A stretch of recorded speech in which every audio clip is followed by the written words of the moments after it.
अचानक प्लॅन करत आमची सवारी चालली आता पेप किल्ल्यावर माथेरानजवळ.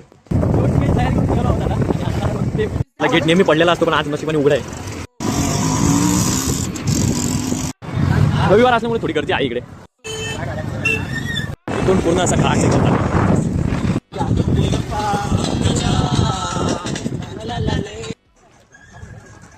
पण इथं हा टाका ना.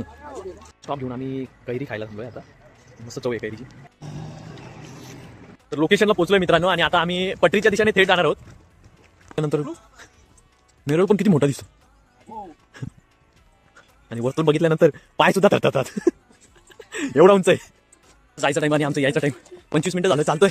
अजून पण काही लोकेशनला पोहोचलेलं नाही आम्ही. पार करत आम्ही आता शेवट थोडा जवळ आलेलो आहोत.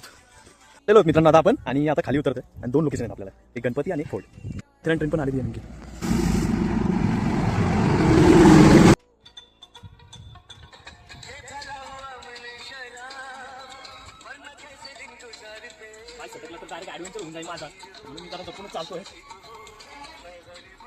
थोड्या रस्त्यात आपल्याला काही माकडं वगैरे दिसली नव्हती पण या रस्त्यात आपल्याला आता जाताना नेमकेच मेन पायऱ्यांनाच माकडं दिसू लागले आपल्याला आणि जे की माझ्या मागच आहेत.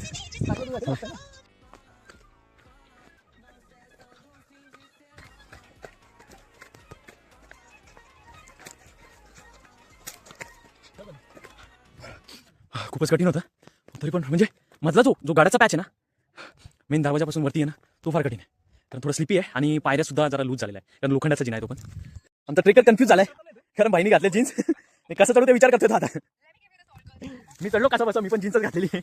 ॲडव्हेंचर अशा पायऱ्या आहेत त्या पूर्ण लोखंडाने गंजलेल्या आहेत आता आणि आम्ही त्या पायऱ्या चढून वरती जाणार आहोत दर्शनासाठी.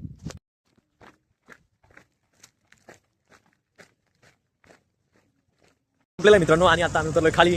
भेटूया अशा नवीन व्हिडिओमध्ये. तोपर्यंत लाईक आणि सबस्क्राईब करायला विसरू नका.